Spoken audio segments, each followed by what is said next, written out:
On January 3rd, 2026, urgent alerts flashed across the Philippines. A Filipino fishing boat attacked near Scarborough Shoal. The headlines were stark, painting a picture of aggression in the West Philippine Sea. For many, it was a chilling reminder of long-simmering tensions erupting into violence. On board the FB Amihan, a routine fishing trip turned into a nightmare. The fishermen, seasoned by years at sea, faced not a storm of nature, but a man-made tempest. Their small wooden boat became a target. Eyewitness accounts crackled over radios, desperate pleas for help. Fishermen from nearby boats watched in horror as a massive China Coast Guard ship bore down on the FB Amihan. The sound of a water cannon echoed, a weapon meant to intimidate and disable. The fear in their voices was unmistakable. This was no longer an abstract geopolitical issue. It was a direct assault on real people, on their livelihood and dignity. The incident at Scarborough Shoal reopened a national wound. As the nation woke up to the news, a single question echoed. Why did this happen, and what would be done about it? The calm waters had become a battleground.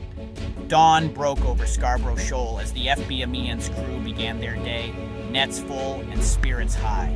Captain Jose Reyes, a veteran, felt a rare sense of peace, until a white speck appeared on the horizon. It grew rapidly. Not a fellow fisherman, but a massive China Coast Guard vessel. Anxiety gripped the crew as the ship altered course, heading straight for them.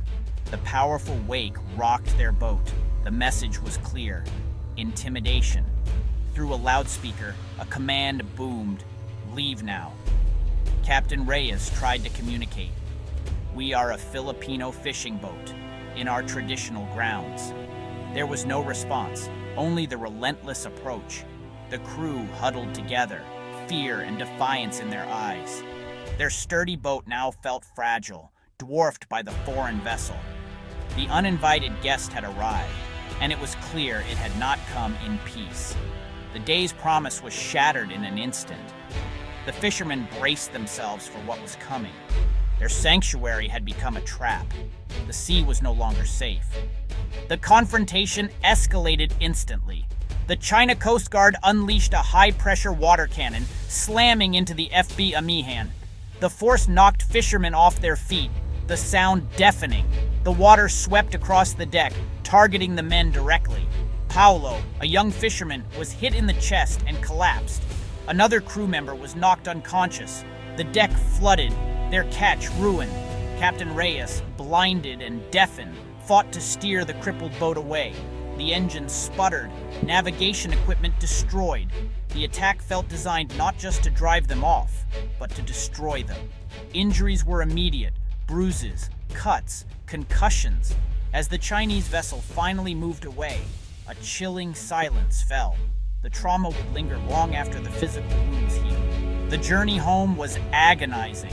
With navigation equipment smashed and the engine barely running, the crew relied on instinct and the stars. The FB Amihan limped into Zambales, battered and broken. News spread quickly. Families gathered at the port, faces etched with worry. The sight of the damaged boat was heartbreaking. Medics rushed forward as the fishermen disembarked, bruised, bandaged, but alive. Paolo was carried off on a stretcher, another helped by his comrades. The usual celebration was replaced by somber silence. Each fisherman was a testament to the brutality they'd faced. Their ordeal was far from over. The fight for healing and justice had just begun. The port became a stage for raw emotion. Families clung to the injured, relief mingled with horror. The wives saw not just wounds, but haunted eyes. Anger quickly followed shock. Survivors recounted the attack, showing blurry but damning phone videos. Fellow fishermen clenched their fists. It could have been any of them. The incident was not just about one boat, but their collective right to the sea. The attack felt personal, a powerful giant bullying a defenseless neighbor. The community's outrage turned into a call for action. Leaders and associations organized, demanding government protection. The ordeal of a few became the cause of many. The small port was now the epicenter of national outrage. The FB Amihan's story exploded in national media. Dramatic footage and emotional scenes dominated headlines. The fishermen became the faces of a national crisis. Social media erupted with solidarity and outrage. "Protect our fishermen" trended for days.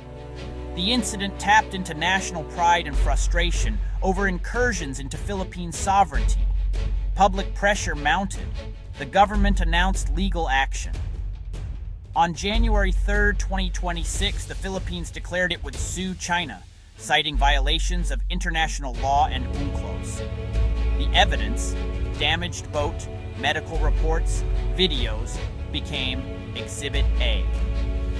The conflict moved from sea to courtroom. The ordeal of a few fishermen became a national stand for justice. The world was now watching.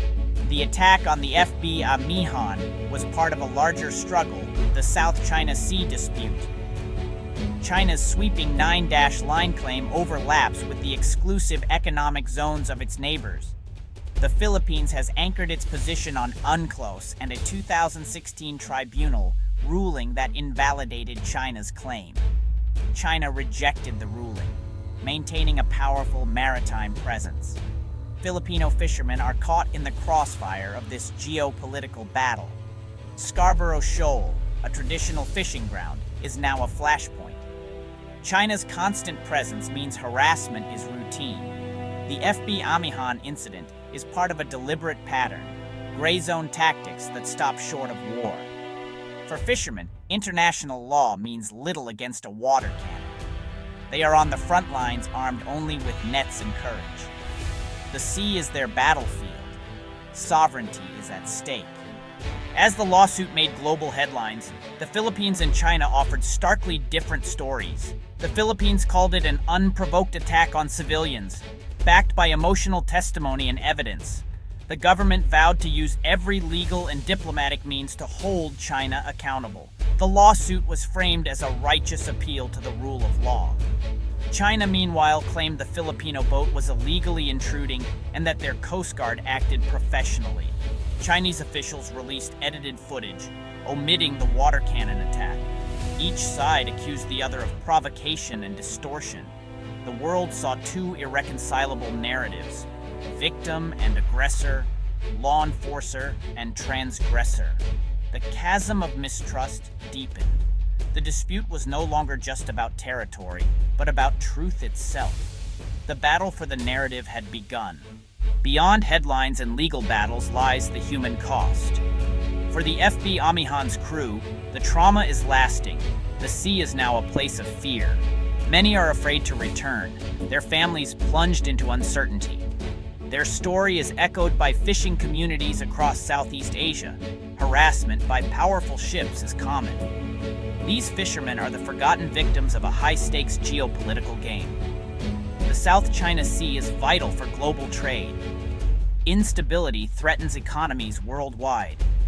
The dispute tests the authority of international law. If might trumps right, the rules-based order is at risk. The ordeal of the FB Amihan is a plea for diplomacy over aggression, dialogue over confrontation. Peace will not come from bigger ships, but from respect for law and shared humanity. The safety of a fisherman, the livelihood of a family, and the stability of a region depend on cooperation. The story of the FB Amihan must be a catalyst for peace, not more conflict. The world is watching. Will nations choose conflict or a path to peace?